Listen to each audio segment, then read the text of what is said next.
10 has been identified as Laura Abott, and another person is recovering. Plus, after a weekend in the Coachella Valley, President Obama is back in Washington, D.C. And a ribbon-cutting ceremony for a new building for Gilda's Club Desert Charities. KMIR Today at 6:30 starts now.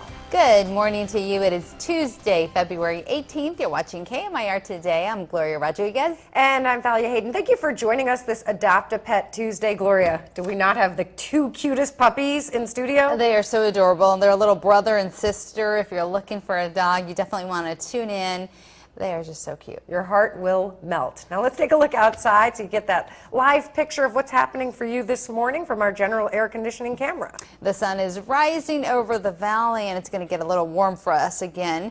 It's feeling like we really didn't have a winter, did we? It's been pretty warm out there, but take a look at your temperature highs for today. Mecca and Indio 84, Bermuda Dunes 82, Thousand Palms also 82, and Desert Hot Springs a little bit cooler at 79. Yeah, we'll have a full look at your forecast in just a few minutes. Right now, your top news stories. One person is recovering, the other is dead after a rollover crash on Interstate 10 that we told you about over the weekend. 52-year-old Laura Abbott of Miraloma died after her truck and trailer went out of control and overturned Sunday morning. Abbott was pronounced dead at the scene. Her passenger suffered minor injuries and was able to get treatment. Police are not sure what caused this accident, but they do say alcohol was not a factor here. Reports say the two were en route to the Riverside County Fair. And police are asking for your help finding a missing person at risk. 60-year-old Carl Beverly went missing around 2 yesterday afternoon. He was last seen off of Palm Vista Drive. Police say he is high risk because of medical concerns. Beverly is a black male, about 5 feet 9 inches tall, 160 pounds. He has salt and pepper colored hair and a goatee. Anybody who has seen him should call Palm Springs Police. And let's go check out weather right now. Meteorologist Greg Bennett joins us with a look at your lifestyle weather forecast. Still dealing with a little bit of high pressure here across the valley. That is starting to deteriorate, and we're starting to get that cold front we were talking about. Some breezy conditions will follow. I think we'll see a little bit more cloud cover today than yesterday, but at least for now, temperatures, I'll take them. Upper 50s, low 60s as well, even 68 degrees, Thousand Palms. Kind of a warm spot for you guys. The day ahead with some cloud cover, temperatures a little bit cooler, 81 degrees. More details on that cold front and your lifestyle weather forecast.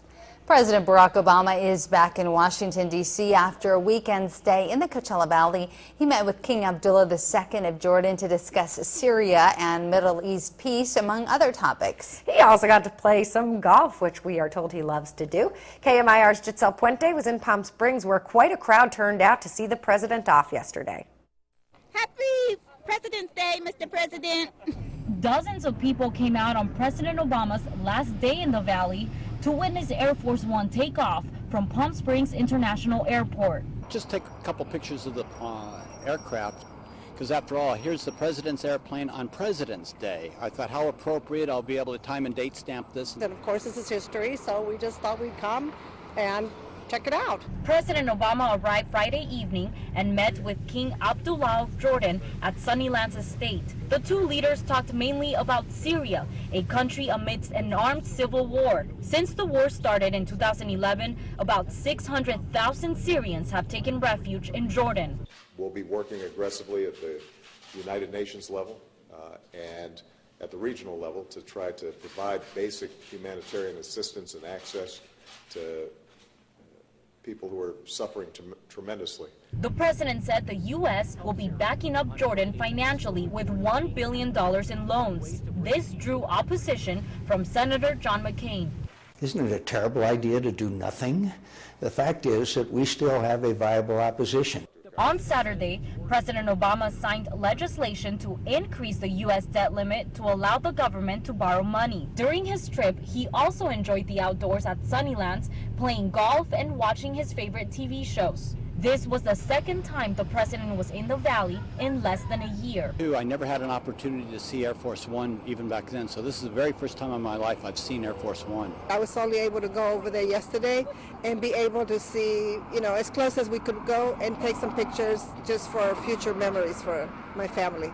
I'm Jetsel Puente for KMIR News. And of course, wherever the president goes, so does a whole lot of equipment. Our cameras were there and captured a pair of military cargo planes landing at Palm Springs International Airport just moments after the president took off. How neat is this? Those planes are used to take the presidential motorcade and the presidential limo, also known as the Beast, as well as the presidential ambulance and his communication vehicles.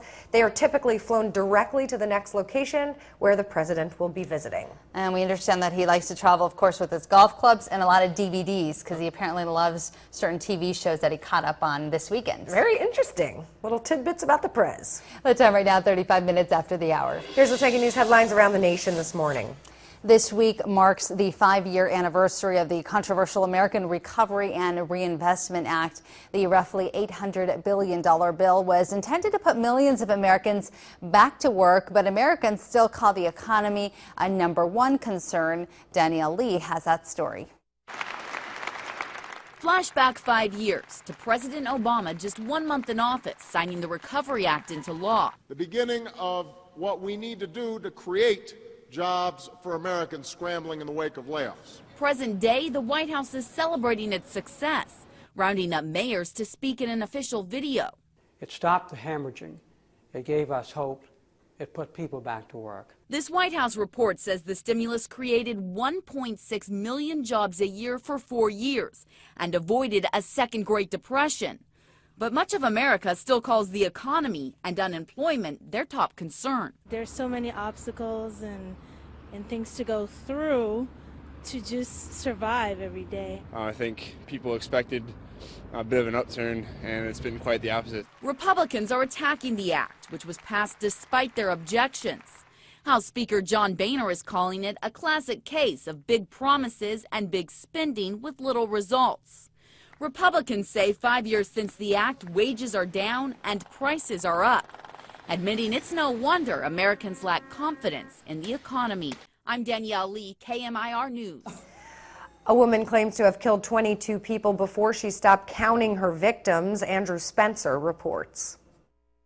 Suspected killer Miranda Barber claims to have killed her first victim when she was just 13 years old.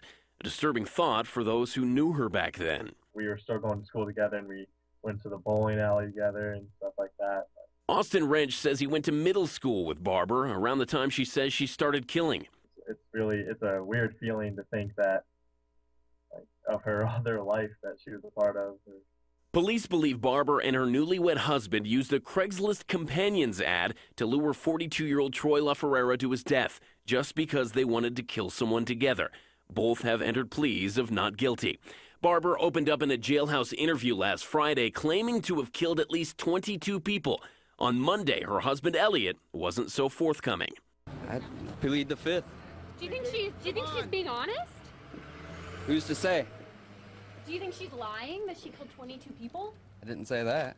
Do you think she's telling the truth? Well, don't put words in my mouth. There's no shortage of skeptics of Miranda Barber's motives. I honestly believe you have a young woman who's in a lot of trouble, that needs to rationalize her behaviors. And her story. She watches a lot of TV, and she made a lot of it up to possibly get an insanity plea. But police are looking into it anyway. At this point, we are contacting various state and federal agencies to request assistance to determine the validity of the alleged allegations. I'm Andrew Spencer reporting. A National Labor Agency begins hearing 3 days of testimony on whether the Northwestern Wildcats football team can unionize. Former Northwestern quarterback King Coulter is the main witness for the players. It's the latest development in the debate over fairness in the NCAA, and it's become a multi-billion-dollar college football and basketball industry. Supermarket chain Giant Food is removing Hot Pockets Philly steak and cheese after the product was recalled. The Department of Agriculture issued a larger recall of meat products from the Rancho Feeding Corporation because they lack proper inspection. The recall impacts both Hot Pocket Philly steak and cheese in 9-ounce and 54-ounce sizes, as well as 9-ounce Hot Pocket croissant crust Philly steak and cheese. So far, there aren't any reports of anyone getting sick from the recalled products. Sunline Transit Agency is holding a beam signing ceremony this morning at 10 a.m. for their new administration building and park and ride facility. Sunline board members and the Doug Wall Construction Company will sign the final beam to be placed into the structure. It's all going on at the corner of Haskell Road and Harry Oliver Trail in Thousand Palms if you'd like to go. Sunline Transit Agency broke ground for the new building 1 year ago. And Gilda's Club Desert Cities is also celebrating the completion of a new building.